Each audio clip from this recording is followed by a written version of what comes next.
So hello, I'm here tonight to start the conversation about street art, talking walls, and share my dream to light up and beautify the darkest Maine winter nights with the world's first Northern Lights Art Festival.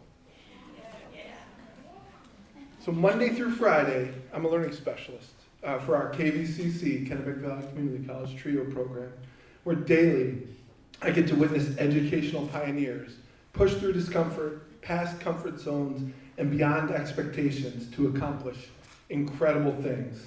It's a large part why I'm here tonight, and I found the courage to submit a proposal. So the old saying goes, if walls could talk, what would they say? Well, our walls are talking. There's a gorgeous gallery right out here with all kinds of talking walls.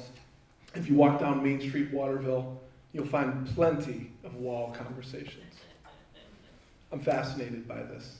So this one right here, this is a traveling talking wall of sorts. A rail car they call monikers, and basically they're folks who sneak in there with and write on the sides of the trains, and they send messages back and forth. But they also, the unfamous bag of donuts, they show their identities. Here's a side street in Waterville. Lots of wisdom on this talking wall. I never knew that fish live in salt water because pepper makes them sneeze. But it also lightens up the street. It adds spirit and character, and that's a beauty. So this one isn't a talking wall, but a talking street. If there's someone in the crowd that can help me decode this, I think that's a little stick figure over there, or the word okay. But these things are scattered all over cities and towns, so I'm absolutely fascinated by these conversations as well. So inspirations. This one right here, which I learned was in Argentina, 10,000 years old, talking walls, handprints, once again, to proclaim identity, to say I'm in this world, amidst a number of other spiritual things, which I'm continuing to learn about. But once again, these are the inspirations for these wall conversations.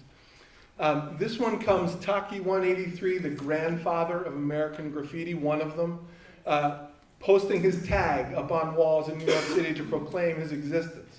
One of the only art forms that is perpetuated and perfected by teenagers, graffiti. So I'm fascinated by those statements.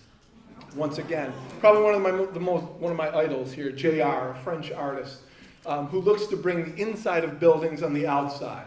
And these are women in this community that were facing all kinds of abuse and challenges, and he wanted their story heard so that change could be made in these communities. He does it all over the world.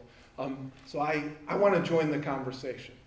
So I lived in the Bangor area, and I would drive by this underpass. It was coming from Hamden into Bangor, the home of Paul Bunyan. His birth certificate is in Town Hall. And I thought they should do way more with that. So I saw this.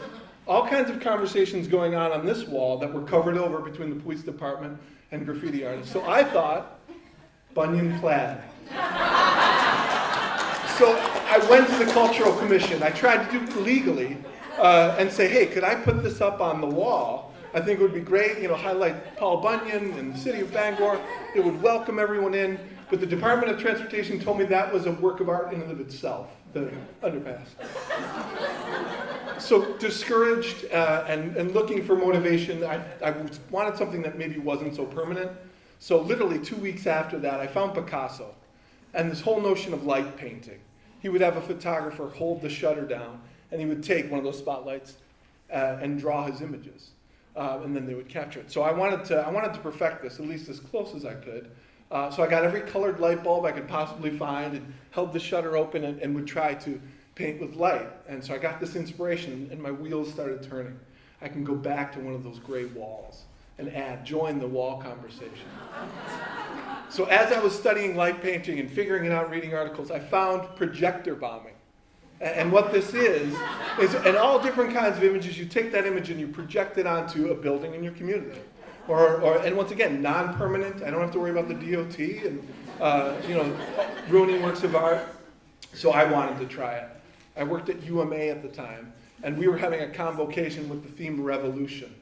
So I wanted to try my hand at projector bombing. So I projected, this is Winona LaDuke, and she was coming to speech. So I projected on all the walls in our student center to advertise, something other than 8.5 by 11. Not that there's anything wrong with that. So to me, this is the gold standard. You can play Pac-Man on the side of these buildings. This is an old mill, which I'm fascinated, and Waterville has a few. And so they would project this Pac-Man game on the side of this wall. And once again, nothing was hurt. That's not permanent. It's not going to leave any marks. So once again, I'm inspired. I don't know if any of you recognize this building, but if you do and you know the people who either own it or I have a vision. This inspires me every time I go by. Wouldn't that be perfect with some nice projection bombing right on it? So I think about this, and I'm from away. I'm from Buffalo, and when I first came to Maine, midwinter at about 4:30 p.m., I noticed there was a void. So I thought we gotta lighten this up a little bit. We gotta bring some light to this world.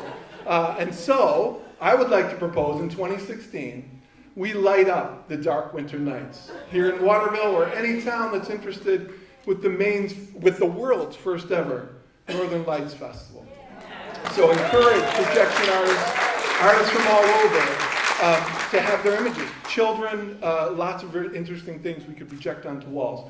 So if you want to join this conversation, and once again, if you know someone who owns that beautiful gray wall, or is a part of it, if you want to join the conversation, please email me. I have little postcards out there. They're small and they're kind of hidden. But if you want to join the conversation, please email me. I'd love to collaborate and light up the night. So thank you.